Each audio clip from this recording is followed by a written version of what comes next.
What's up, fellas? So I haven't done a updated video on my T-Bird last little bit. um, I'm trying. The goal with this car, it's a project car, and the whole reason you get it is to do it yourself, right? And that's the way I look at it. So I'm trying to go through, do everything myself. It's a learning experience, so tips are always welcome, comments always welcome.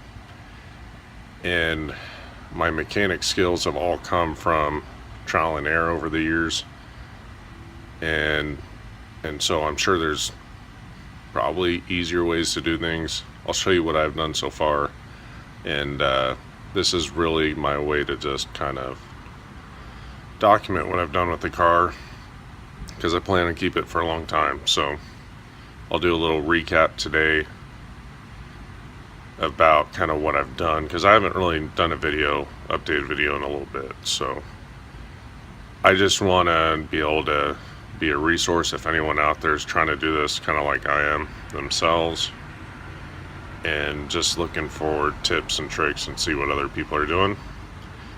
If you got any tips and tricks, please share them. Love it. Alright, fellas, check this out. So I want to do a recap email on my T-Bird. I haven't really posted any videos on it recently. I'm still working on it all the time. It's just you forget to do the YouTube channel thing. And I did buy a chock for it, even though I don't really need it.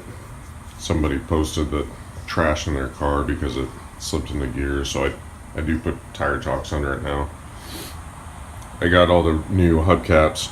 I had to source them through one of the Facebook groups to actually find those, but those are actually 66 style hubcaps. You'll know because the red centers right there, but I like them more than the 64, so there you have it. I have actually done some cleanup work to the engine.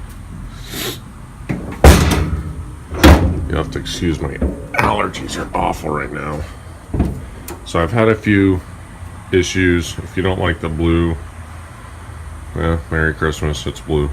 But you know, my first T-Bird was blue, so I think that's why I did it. But in any event, I took the valve covers off. I did take the air cleaner off. The air cleaner was chrome, but it was kind of crummy chrome. It was like, it wasn't really salvageable, so I figured I'd better sand it down and just respray it. It's got a little bit of dust in the engine bay because it's been so hot I haven't driven it that much. I drove it a couple days this week for like an hour and put it back. But a couple things I have noticed. One, I had to get a new battery. If you guys are like me, you try to upgrade the best thing you got when you do have to make changes. So I got an Optima. I don't know if the wife was real pleased that I got an Optima, but there you have it. And yeah, so I have put the super coil on, which was pretty simple.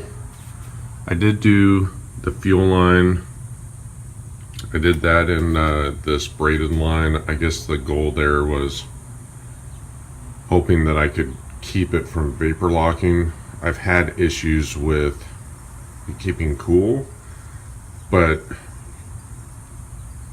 I probably just need to go through the cooling system and just haven't, to be honest.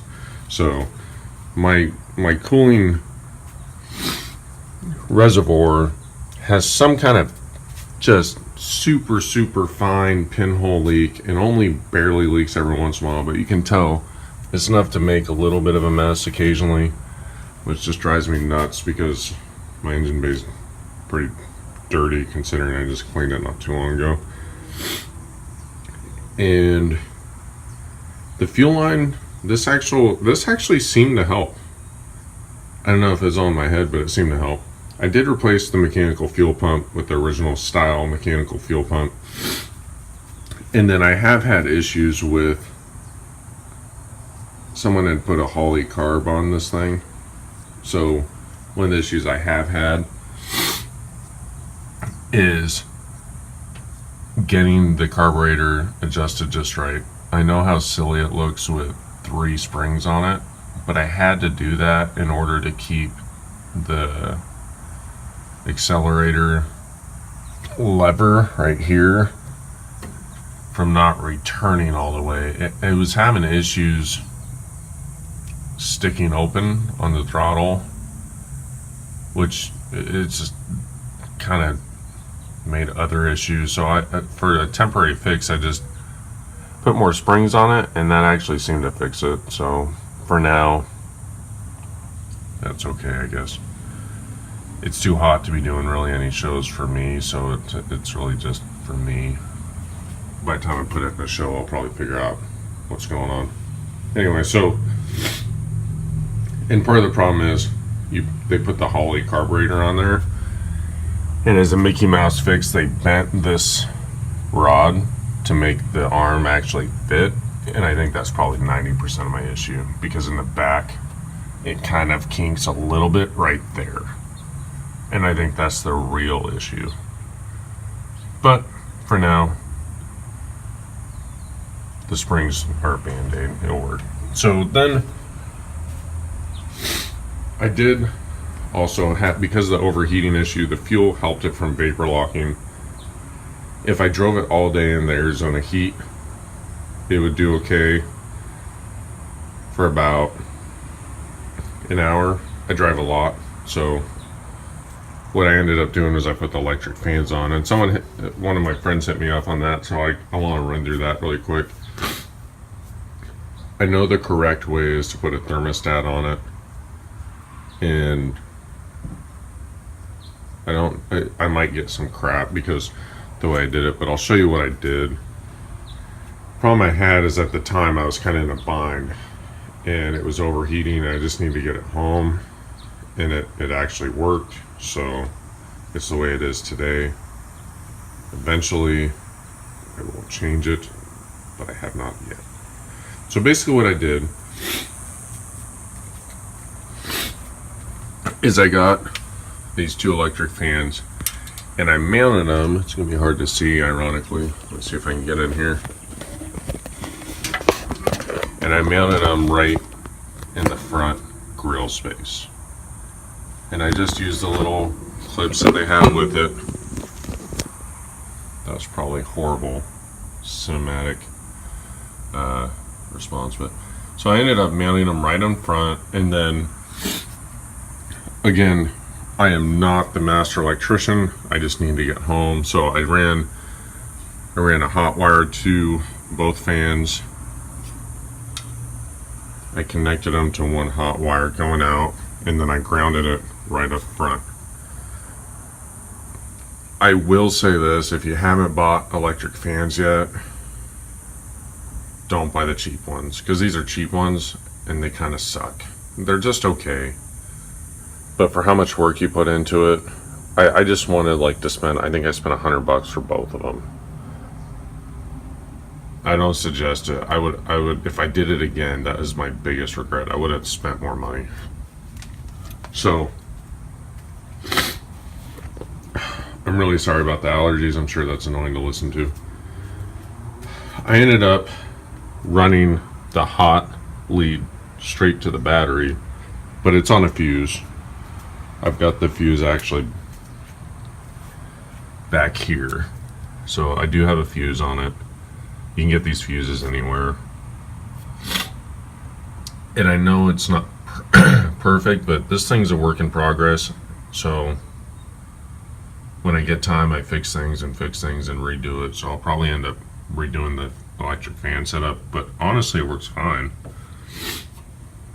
So I ran this wire back through the firewall. I actually had a couple extra holes. I still haven't figured out what they're for, so I just used that. So then what I did, sorry, I'm just making sure there's no scorpions. I find a lot of scorpions in my garage. If you don't live in Arizona, you won't appreciate how awesome that is. I am a big fan of not screwing with this dash. That's just me. And I've had to rebuild the whole dash too. All I really feel like I've left is the steering wheel, so I didn't want to mess with that. So what I ended up doing was this panel down here, I ran a wire to it, and there's my electric fan switch right there. So I just ran through the firewall, just ran the hot to it, and then back to the fuse, back to the battery. So again, my car does pretty okay, but if it's a hot day, I just turn it on, turn it off. My fans are loud enough, you kind of got to be a little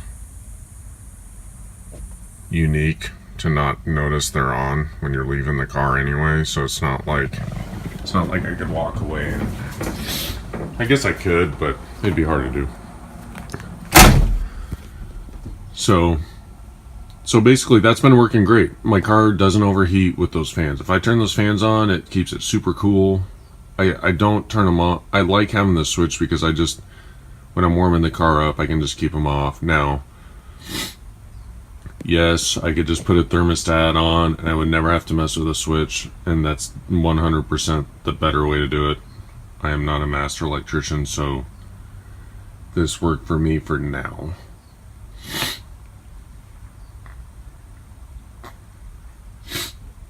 Man, my allergies are killing me. Okay, so the next thing was I have been messing with these power windows, which quite honestly have been kicking my butt. I replaced all the switches in there. If you ever have to do that, one of the things I learned from that, just my own opinion, because I'm still not done, I've literally bought every single switch in that panel. And even though all the switches are brand new, that case, this little metal case around it, just looks okay. I think if I did that over again, I would have probably just bought the complete kit that they sell. I was just being cheap. Everything I do, I try to save money on because I spend a lot on this car. But the interior's looking pretty good. I've been working on cleaning some stuff up. Some of the leather was loose. It's not the original, like that back piece back here is not original. I gotta redo that still. And the headliner is still hanging a little low, and a tall guy like me, his head rubs unless I have to basically sit way back. Anyway, I did leave the keys in the garage, in the house, but I also replaced this outside seal in the trunk, which I'm very happy I did that. It was like 20-30 bucks. And I still have to really paint the whole car. Some dork decided to paint the roof pink, and I gotta get rid of that because that's driving me nuts too. I'm not loving that. But hopefully this video helps. It's just a quick recap. If you have any more questions about what I've done, just let me know.